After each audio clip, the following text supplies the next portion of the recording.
Hola, esto es Eco de Relatos. Hoy leeremos un texto de Zaida Mushi Martínez y Josep María Montaner.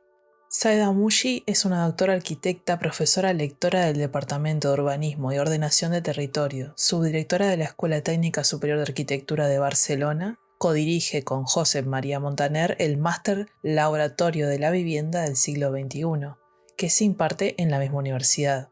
Josep María Montaner es doctor arquitecto, catedrático de composición arquitectónica de la Escuela Técnica Superior de Arquitectura de Barcelona, colabora con artículos en los periódicos de El País y La Vanguardia, por lo que ha recibido el Premio Nacional de Urbanismo a la iniciativa periodística de 2005 del Ministerio de Vivienda. El artículo que leeremos hoy plantea formular una revisión de los criterios de diseño de la vivienda colectiva para el siglo XXI, reflejado fundamentalmente en que hoy en día existe la conciencia de un cambio social.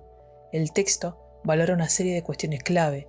¿Responde la vivienda a la diversidad de la sociedad? ¿Contribuye a mejorar la calidad de la ciudad y el territorio? ¿Se hace un uso razonable de las tecnologías disponibles? ¿Responde a unos objetivos de sostenibilidad? Los parámetros para el diseño de la vivienda en la propuesta planteada parten de la definición de unos criterios básicos que se complementan con una serie de diagramas sobre las relaciones idóneas entre ámbitos de la vivienda y espacios del edificio.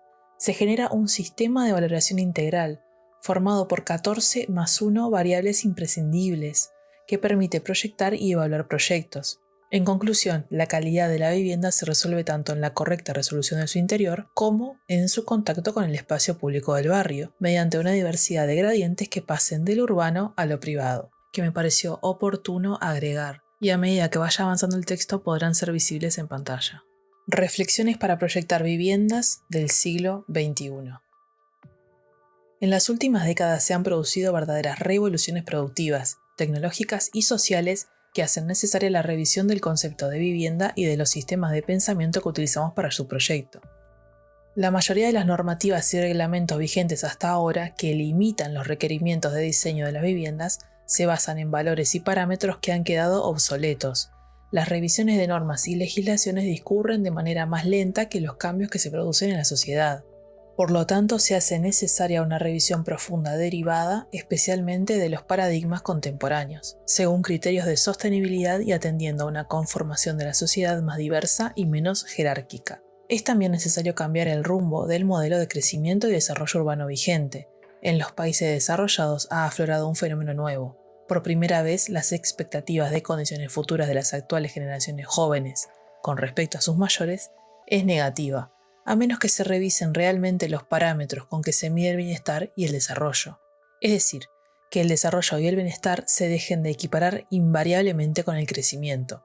Es necesario reinterpretar la vivienda más allá del ámbito estrictamente privado, potenciando las actividades compartidas y comunitarias, su capacidad de relación y mejora de las estructuras urbanas, permitiendo llevar una vida completa: trabajo, educación, cultura, ocio, naturaleza, y evitando la construcción meramente numérica de viviendas, sin olvidar que se ha de tener en cuenta la adecuada utilización de las tecnologías y los recursos, incorporándolos integralmente en la concepción espacial de las viviendas. Por lo dicho, formular una revisión de los criterios de diseño de la vivienda para el siglo XXI implica reflejar fundamentalmente la conciencia del cambio social. La composición de los hogares no es uniforme, ni en la vida de un ser humano en particular, ni en el conjunto de la sociedad. Diferentes agrupaciones de convivencia hacen anticuada la concepción de familia nuclear como componente mayoritario, y por ello, la vivienda ha de proyectarse con respuestas de máxima ambigüedad y versatilidad funcional, de manera que pueda cobijar la enorme variedad de modos de vida y permitir una mayor capacidad de transformación, con costes mínimos tanto económicos como técnicos. Compartimos en este escrito una serie de criterios y metodologías, diagramas y sistemas de evaluación que permitan establecer un marco para el debate sobre la reformulación de las normativas de diseño para las viviendas del siglo XXI. Para construir una definición clara de la vivienda partimos de la premisa de que una vivienda es un espacio que garantiza el correcto desarrollo de la vida grupal e individual de las personas. Dicho espacio ha de permitir modificaciones y adecuaciones según los cambios de los modos de vida de las personas que lo habitan. Hablaremos de la vivienda básica, entendiéndola como aquella que, además de cumplir con calidades mínimas y suficientes de habitabilidad, ofrece unos requerimientos mínimos de adaptabilidad, es decir, es una vivienda que permite la evolución y modificación del espacio, el incremento de los habitantes que alberga, la adecuación a los diferentes tipos de familia y a los cambios dentro de una misma familia. Concepto. La vivienda es el espacio privado, un interior construido, en el que se realizan principalmente las actividades y tareas de la reproducción, que son aquellas que hacen posible el desarrollo natural, físico y social de las personas, constituyendo la base de las tareas productivas. Los trabajos o tareas reproductivas son aquellas tradicionalmente asignadas al género femenino. Las tareas de la reproducción tienen como característica principal no ser remuneradas, lo que las hace invisibles y por ello se las considera como tareas menores. Las tareas de la reproducción se refieren tanto a cuestiones individuales y grupales, de nutrición y de higiene, de descanso y de trabajo, de cuidado y relación, abarcando un sinnúmero de actividades que se realizan tanto individualmente como en grupo. Se realizan principalmente en el interior doméstico. Si bien la dotación del barrio en el que se halla la vivienda favorecerá o no la correcta y eficiente realización de las tareas que necesariamente salen y se nutren del exterior público, tales tareas se complementan necesariamente en ámbitos externos, ya sean privados, comunitarios o públicos, más allá de la vivienda. Por ello, los espacios intermedios, fuelles de relación entre ámbitos de diferentes escalas de socialización, constituyen una escala imprescindible de trabajo y proyecto, ya que permiten la integración progresiva de las personas y las tareas. Los trabajos productivos son aquellos que reciben remuneración como contraprestación y se considera que mayoritariamente son realizadas fuera del hogar, en entornos públicos. Este último presupuesto no siempre se cumple, ya que el hogar ha sido y es también un espacio de tareas productivas, especialmente de las mujeres, y que en la mayoría de las ocasiones no cuenta con el espacio adecuado. Las tecnologías de la información y la comunicación han ampliado las posibilidades de actividades productivas en el hogar, tanto en tipo de trabajo como de trabajadoras y trabajadores en esta situación. Ambos trabajos se involucran mutuamente, y la vivienda es la base para el desarrollo efectivo de ambas tareas. Parámetros generales. Desarrollamos por primera vez estos parámetros para la exposición Habitar el presente, Vivienda en España, Ciudad, Sociedad, Tecnología y Recursos de 2006, por encargo del Ministerio de Vivienda de España. Se elaboró un primer sistema de valoración integral de obras realizadas, también aplicables al proyecto, en el que se planteaba esencialmente el sentido político que tiene la arquitectura de la vivienda, valorando una serie de cuestiones clave. ¿Responde a la diversidad de la sociedad? ¿Contribuye a mejorar la calidad de la ciudad y el territorio? ¿Se hace un uso razonable de las tecnologías disponibles? ¿Responde a unos objetivos de sostenibilidad? Grandes preguntas que tienen que ver con los 4 conceptos en los que se organizó la exposición: sociedad, ciudad, tecnología y recursos, que en cada ejemplo fueron analizados con la herramienta de la valoración integral, en la que cada concepto se desglosa en otros 5 temas clave y cada uno se despliega en una constatación de características, a base de esquemas, termómetros y proporciones. Ello comporta haber entrado con detalle en cuestiones que califican a las viviendas para una sociedad más justa y libre, con menos jerarquías y barreras, más flexible y compleja. Como trabajo colectivo, esta valoración integral tenía la voluntad de ser abierta y en constante proceso, que pudiera ser mejorado y ampliado, y que fundamentalmente sirviera de guía básica para considerar cuestiones clave en la vivienda contemporánea. Este posterior desarrollo es el que aquí estamos explicando. En esta propuesta, los parámetros de diseño de la vivienda parten de la definición de unos criterios básicos, que se complementan con una serie de diagramas sobre las relaciones idóneas entre ámbitos de la vivienda y entre espacios del edificio, y con un sistema de valoración integral formado por 14 más 1 variables imprescindibles, y que permitirá proyectar y evaluar los efectos y aportaciones de cada proyecto. Los criterios de la vivienda básica se fundamentan en 4 parámetros generales. La atención a la diversidad social, teniendo en cuenta las nuevas estructuras familiares existentes, la diversidad de costumbres y la igualdad de género. La vivienda se define en función de las prestaciones que permiten el desarrollo de las personas como individuos y como integrantes de la sociedad, siendo necesario, para ello, que permita las relaciones igualitarias en su seno y que facilite las maneras más diversas en que los diferentes grupos utilizan el espacio doméstico. La valoración de la vivienda adecuada no se puede separar de un entorno urbano en sus diferentes escalas, de la gran ciudad al pueblo, que complemente necesariamente las prestaciones de ellas. La situación urbana es una condición previa al proyecto de vivienda.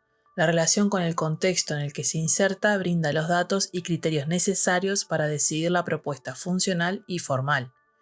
Es fundamental para el proyecto de vivienda tener en cuenta el tipo de ciudad o pueblo, la forma urbana y la situación relativa a dicho entorno, conocer las dotaciones y servicios de los que se podrían beneficiar los futuros habitantes, y tener un conocimiento cierto de las carencias que posee el contexto a las que el edificio deberá responder, equipamientos, espacios públicos, comercios, etc. Sería recomendable que un proyecto de viviendas quede paralizado si no se le garantiza un medio urbano adecuado y que sea complementario a la vivienda. Algunas de estas características son externas al proyecto de vivienda y difícilmente podrá incidirse desde él, ya que vienen dadas por el contexto y por la normativa. Sin embargo, hay características que pueden ser definidas tanto por el proyecto como por los usuarios. El uso de las tecnologías adecuadas implica que la vivienda sea pensado y resuelto de acuerdo con el lugar y el tiempo, sacando el máximo provecho de los medios utilizados y facilitando en gran medida la transformación de la vivienda. Se ha de tener en cuenta el ciclo total de los materiales, el insumo energético que suponen, desde su fabricación y la consideración de la finitud de las fuentes primarias minerales de los recursos utilizados. Por lo tanto, la adecuada articulación de los diversos sistemas que confluyen en la vivienda, elementos constructivos e instalaciones, pueden favorecer la evolución y la adecuación de los componentes a los requerimientos cambiantes de los usuarios. La correcta utilización de los recursos, con el máximo ahorro energético junto con la salud de las personas, es un objetivo prioritario del proyecto de la vivienda del siglo XXI. Es imprescindible la incorporación de sistemas de mejora climática con dispositivos constructivos y espaciales que favorezcan desde el proyecto la utilización eficiente de los recursos. Hay que promover la utilización de agua de lluvia y la reutilización de aguas grises. Se ha de tender a la suficiencia energética utilizando la energía solar. Ciertos criterios de diseño, como proponer espacios de almacenaje exteriores a los ámbitos de estancia y utilizar materiales sin tóxicos, contribuyen a crear ambientes más saludables. Condiciones del entorno. Se ha de tener en cuenta que la vivienda no puede funcionar aisladamente y que la vida de las personas necesita, además del espacio adecuado y propio de la vivienda, un entorno urbano que aporte los lugares para las necesidades cotidianas. Por lo tanto, consideramos la vida cotidiana como factor esencial para definir y articular los barrios. Esto implica valorar la proximidad de los equipamientos, servicios y comercios variados, la perspectiva de género en el urbanismo, la sostenibilidad como criterio múltiple urbano, económico, social y cultural, y los elementos de diseño que hacen que una ciudad sea amable, capaz de expresar la diversidad y potenciar el habitar sin discriminación de ningún tipo: género, edad, clase, religión, origen, etnia. Las posibilidades de hacer y escoger es lo que distingue a los barrios de las simples urbanizaciones. Son los lugares cotidianos, las tiendas y su gente los que se convierten en nuestro soporte, en nuestra seguridad.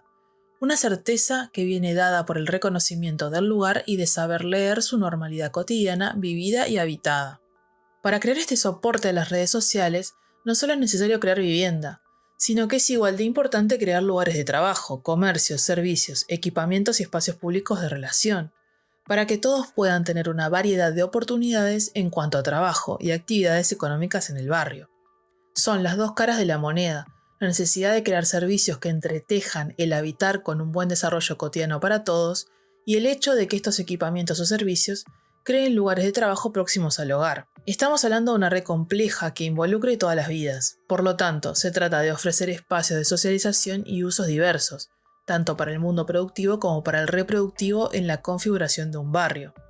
Desde el punto de vista físico, los barrios tienen características que quien vaya a realizar una intervención sobre ellos tendría que conocer previamente: los datos del territorio y sus condicionantes, el tipo de tejido urbano del área donde se intervendrá, las actividades económicas, la proximidad, la cantidad y la calidad de los equipamientos y servicios en el área de análisis, la red y el tamaño de los comercios, las características del espacio público y los tipos de viviendas.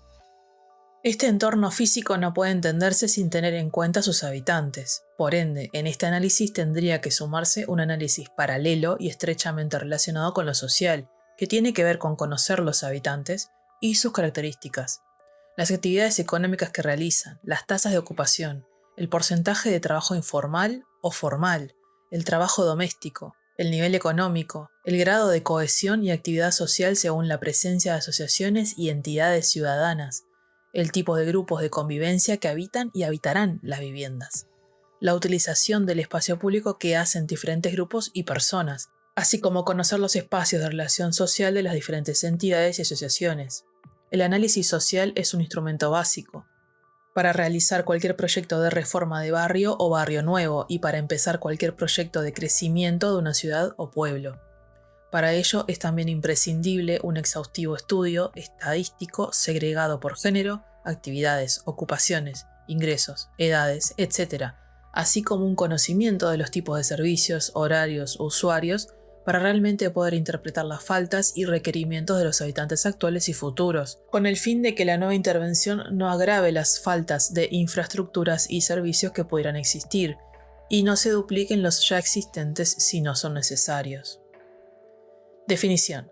Teniendo en cuenta lo dicho, proponemos que las viviendas potencien la apropiación diferenciada e individualizada de los espacios por parte de quienes los habiten, asegurando siempre los mínimos de habitabilidad. Por ello, no buscamos definir las piezas con funciones determinadas ni asignarles nombres únicos. Los mínimos de habitabilidad garantizarán la apropiación de los espacios según los usos y funciones preestablecidos y aceptados de las viviendas, como salón, comedor, cocina, dormitorio, baño, lavadero o cocina, sin por ello predeterminar ni condicionarlos unívocamente, ni por la superficie, ni por la fenestración, ni por la accesibilidad, ni por una única posibilidad de distribución y utilización. Ámbitos. Espacial y funcionalmente la vivienda queda definida como un conjunto de ámbitos especializados, no especializados y complementarios, cuyas prestaciones estarán definidas en función de la cantidad de características de los habitantes previstos. La superficie de las viviendas estarán definidas por múltiplos de un módulo de 9 metros cuadrados.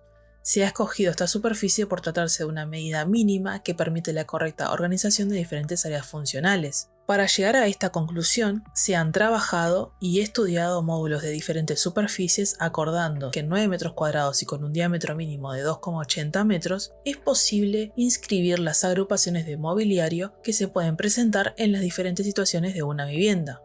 Los ámbitos especializados son aquellos que necesitan de infraestructuras e instalaciones específicas para su funcionamiento, como agua y desagüe, gas y salidas de humo. La electricidad y los sistemas de comunicación han de estar en toda la vivienda, según quede establecido en los códigos técnicos de cada país. Son áreas con un carácter funcional determinado, preparación, almacenaje y zonas de lavado ligados a la alimentación, ciclo de gestión de ropa, lo que significa guardado de ropa sucia, lavado, secado, guardado de ropa limpia y planchado, actividades higiénicas y de evacuación personal. En los diagramas de relaciones entre ámbitos quedan clarificadas las relaciones inmediatas y de contigüidad entre ámbitos especializados. Los ámbitos especializados higiénicos deben garantizar la utilización simultánea por 2 personas a partir de 3 ocupantes, por lo que deben estar sectorizados en, por lo menos, 2 áreas.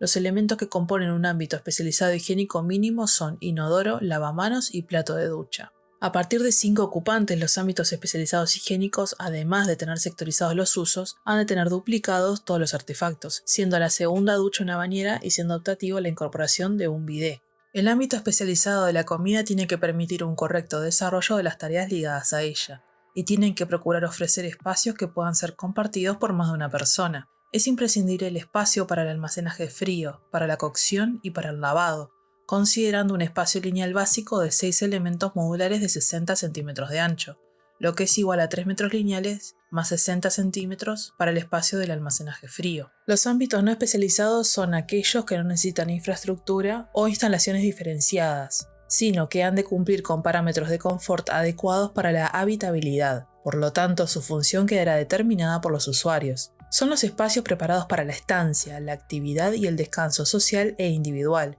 denominados convencionalmente salón o estar, comedor y dormitorio.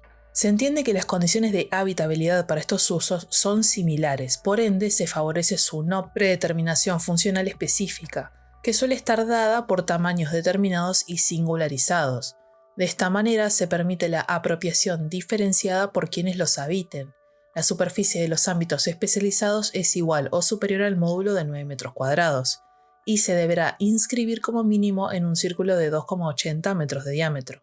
Los ámbitos no especializados pueden fundirse o formar maclas entre ellos. Un tercer tipo de categoría serían los ámbitos complementarios o comodines, que funcionarían asociados a otros espacios, no conformando en sí mismos un recinto de uso autónomo. Se han de tener en cuenta por lo menos 3 tipos de ámbitos complementarios que son espacios exteriores propios, espacios de guardado y espacios de apoyo. Los espacios exteriores propios se dividen en 2 tipos. Uno relacionado con el ámbito especializado de la cadena de la ropa sucia, lavado, secado, ropa limpia, planchado, guardado, recomendándose la relación directa con la zona de higiene personal y con una superficie mínima de 3 metros cuadrados. El otro espacio exterior privado tendrá relación con ámbitos no especializados y permitirá la permanencia en él, cumpliendo con dimensiones mínimas de 1,20 por 2 metros. En caso de no poder cumplir con estos mínimos de espacios exteriores privados, el edificio ha de proporcionarlos de manera comunitaria. La consideración utilitaria simplificada de las partes y aportaciones de una vivienda ha llevado a una progresiva pérdida de espacios considerados superficialmente innecesarios, sin uso o indefinidos, como pueden ser las galerías, terrazas, espacios semicubiertos que, sin embargo, permiten usos más versátiles de la vivienda, creando ámbitos de transición y relación entre lo privado y lo público, funcionando a su vez como fuelles térmicos. Estos espacios intermedios deben ser considerados imprescindibles y, dada su aportación a la mejora térmica y al ahorro energético, podría no ser computada su superficie en la edificabilidad, valorizando los efectos positivos que tienen a largo plazo. Por ello se considera imprescindible que toda vivienda cuente con un espacio exterior propio. Todos los ámbitos, sean especializados o no, han de tener espacios de guardado propios en previsión de las necesidades de las diferentes funciones, pudiéndose agrupar espacios de guardado semejantes. Se recomienda que los ámbitos de guardado se sitúen en ámbitos complementarios, de manera que no condicionen los ámbitos especializados y no especializados a los que se sirve. Los espacios de apoyo complementarios son los que permiten la correcta relación y circulación entre ámbitos. En los ámbitos de uso complementario no se requiere la inscripción del círculo de 2,80 metros, ya que no conforman espacios de uso independiente ni de estancia prolongada. Los ámbitos complementarios pueden maclarse o integrarse en otros ámbitos. La vivienda ha de aportar una serie de prestaciones que se podrán resolver a diferentes escalas dentro del edificio, de manera privada y comunitaria. La vivienda básica es la que cumple con la concepción de la vivienda como germen de núcleo familiar o de convivencia, pensada para albergar y satisfacer las necesidades de 2 personas, con el horizonte de que pueda modificar su composición con la incorporación de otra persona, descendientes, familiar o invitado, o que pueda incorporar espacios productivos sin entorpecer las tareas reproductivas propias, es decir, una vivienda que se adecue a diferentes grupos y necesidades.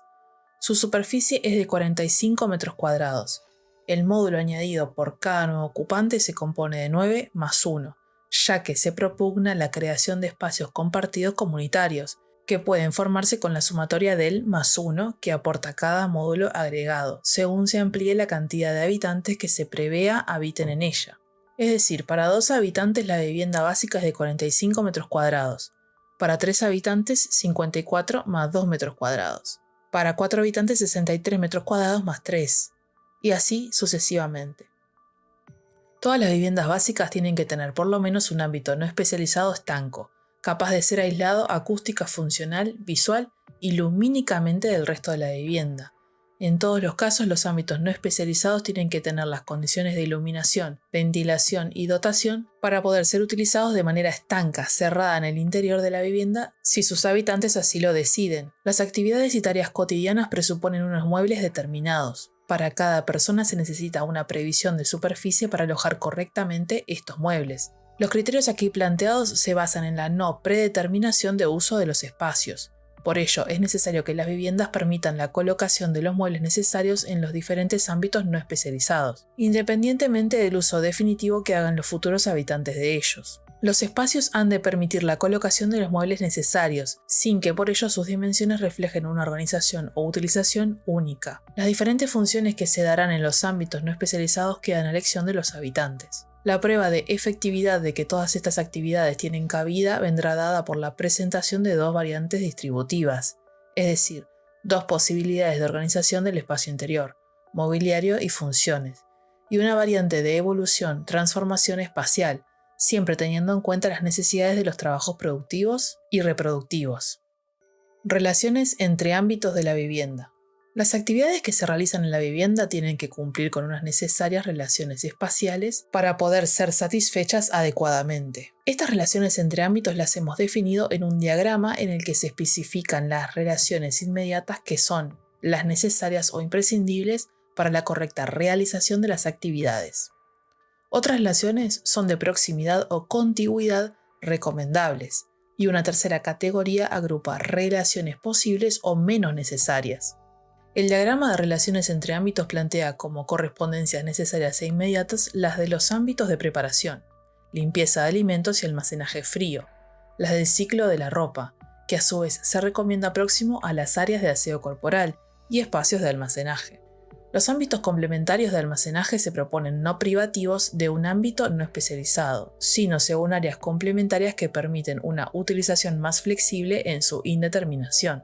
El ámbito exterior de estancia se recomienda que se encuentre en correlación contigua de por lo menos un ámbito no especializado para permitir sus usos como expansión social. Del diagrama de relaciones entre las partes del edificio, resaltamos la importancia de los espacios de zonas colectivas, como transición entre áreas de niveles de privacidad y propiedad diferentes. Es decir, para moverse entre el área privada de la vivienda y las áreas de apoyo no residencial, aparcamientos y trasteros, así como entre los espacios públicos y privados, la transición se realiza a través de zonas colectivas. Criterios básicos para el proyecto y la valoración de la vivienda. Una vez definida la vivienda, sus ámbitos, medidas y relaciones, se establecen los criterios cualitativos que ha de cumplir la vivienda del siglo XXI. Espacio exterior propio. Toda vivienda disfrutará de un espacio exterior propio en el que se puedan realizar algunas actividades del habitar, que tengan vistas agradables y que actúe como dispositivo de control térmico. Desjerarquización. Los espacios de la vivienda no condicionarán jerarquías ni privilegios espaciales entre sus residentes, favoreciendo una utilización flexible, no sexista, no exclusiva y no predeterminada de los espacios. Espacios para el trabajo reproductivo. Se han de prever los espacios adecuados para desarrollar el trabajo reproductivo. Se debe considerar la posibilidad de espacios satélite comunitarios para albergar alguna función específica, como, por ejemplo, lavaderos. Espacios para el trabajo productivo. Es clave la capacidad de adecuación de la vivienda a la necesidad de lugares de trabajo productivo que no entorpezcan las actividades de la vida cotidiana, contemplando la posibilidad de disponer de espacios satélite o espacios discontinuos con la vivienda para tal finalidad. Espacios de guardado. Se han de prever espacios para todos los diferentes tipos de guardado y almacenaje necesarios según la agrupación familiar, es decir, armarios, trasteros, despensas, roperos, etc. Atención a las orientaciones. Es obligado que las fachadas respondan adecuada y diferenciadamente a cada una de las orientaciones y vientos. Ventilación transversal natural. Es imprescindible que cada vivienda posea ventilación natural transversal, ya sea en esquina, ya sea en un edificio a una profundidad máxima de 13 metros o a través de patios. Dispositivos de aprovechamiento pasivo. Hay numerosos sistemas de control climático, solar y acústico que pueden ser diseñados durante el proyecto y que no necesitan de ninguna aportación energética extra. Muchos de ellos pertenecen a la tradición constructiva del lugar y, por lo tanto, al clima donde se inserta el proyecto. Se debe utilizar al máximo estos sistemas como, por ejemplo, las galerías invernadero que actúan como captadores solares, las celosías para generar sombras y los patios con agua para favorecer la refrigeración evaporativa. Incidencia en la formalización. Determinados valores plásticos y culturales basados en la volumetría, el color, la textura, la composición o la forma se deben tener en cuenta en cada contexto para conseguir armonía con el lugar y la escala y favorecer la identificación de los usuarios con sus viviendas. Sistemas constructivos independizados.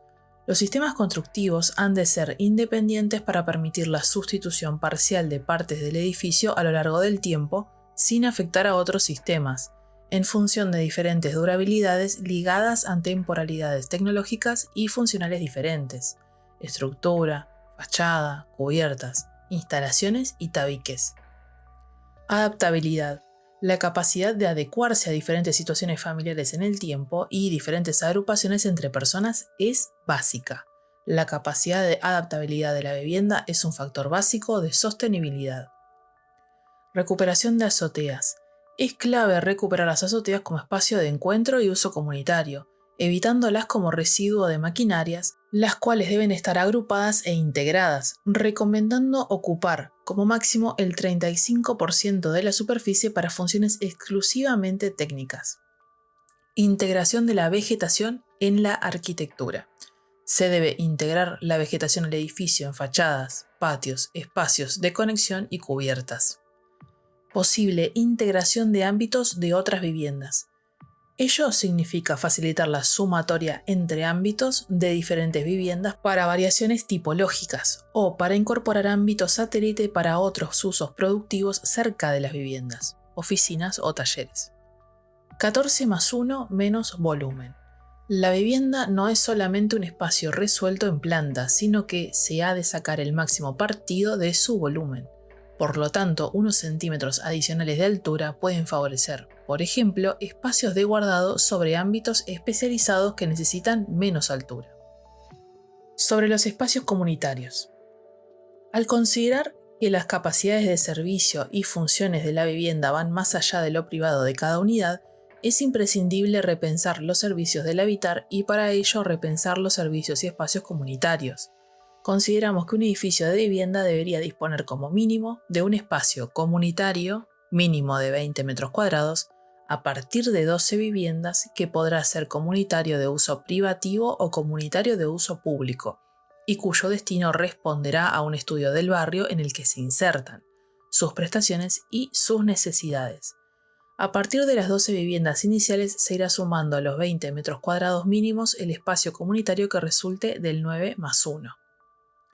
En caso de que la vivienda esté situada en un contexto urbano complejo, que aporte diferentes espacios para las actividades de la vida comunitaria, se podrá optar por que los metros cuadrados dedicados a los recintos comunitarios se dedicaran a la ampliación de los espacios de paso e intermedios, con el fin de ganar espacios de juego y encuentro en diferentes situaciones del edificio. Sobre los edificios de viviendas y su entrega al espacio público. Para la calidad de la vida urbana son importantísimos que entre el público privado existan gradientes, es decir, definir y proyectar espacios intermedios entre vivienda y edificio, y entre edificio y espacio público. También es clave la relación entre el plano vertical de fachada con las aceras y los espacios públicos, ya que es el encuentro de dos sistemas de relación y es aquí donde reside la potencialidad de máxima actividad y variedad, como si de sistemas ecológicos se tratara. En definitiva, la calidad de la vivienda se resuelve tanto en la correcta resolución de su interior como en su contacto con el espacio público del barrio, especialmente mediante una diversidad de gradientes que vayan pasando del urbano y bullicioso hasta lo privado y relajado. Tan importantes como los metros cuadrados de la vivienda son los metros cuadrados del espacio público, semipúblico y semiprivado, que puede disfrutar cada habitante en aceras, paseos, plazas, jardines, zaguanes, patios y pasarelas. La clave es que la puerta de la vivienda no dé directamente a un espacio transitado y ruidoso. Es vital que cada sociedad resuelva adecuadamente sus viviendas, ya que las fricciones derivadas de su mal diseño e insuficiencias pueden tener en la vida de las personas consecuencias negativas cuyos efectos y gastos se externalizan. Cuando las viviendas no responden a las necesidades reales, a la larga los problemas se hacen visibles en formas de insatisfacción que derivan en depresiones personales, en situaciones de violencia social y en problemas de violencia intrafamiliar, en casos como los de los barrios guetizados y estigmatizados, precisamente desde la misma situación. Mi reflexión es que no tengo mucha reflexión para compartir. más que estar de acuerdo al 100% con lo que dice este texto. Debe existir algún mundo ideal paralelo en el que se utilice este texto para construir edificios de vivienda. Lo que nos podemos llevar de este texto es cómo podemos, como arquitectos, como profesionales, como urbanistas, lograr ganarle al mercado inmobiliario que está llevando a las personas, en las que me incluyo, a vivir en cajas de zapatos y lograr tener una vivienda digna, con un espacio aprovechable, con comunidad, con espacios que puedan cambiarse a medida que pasa el tiempo y la familia o el núcleo que habita esa vivienda vaya evolucionando. Y cómo podemos lograr escapar de estas cajas de zapatos en las que estamos viviendo, creadas por el mercado inmobiliario para generar ganancias y ganancias para unos pocos. Creo que esa es la mayor reflexión que nos podemos llevar de este artículo. Cómo podemos generar políticas públicas según cada comunidad o ciudad en la que se viva y lograr escapar de los monoambientes, mal construidos, mal aislados acústicamente y con las dimensiones de una caja de zapatos. Hemos llegado al final del episodio de hoy. Espero que esta lectura te haya inspirado y dejado una reflexión. Si te animás, no olvides dejarla en los comentarios. Si te ha gustado el episodio, compartilo y considera suscribirte al canal. Nos vemos en el próximo capítulo.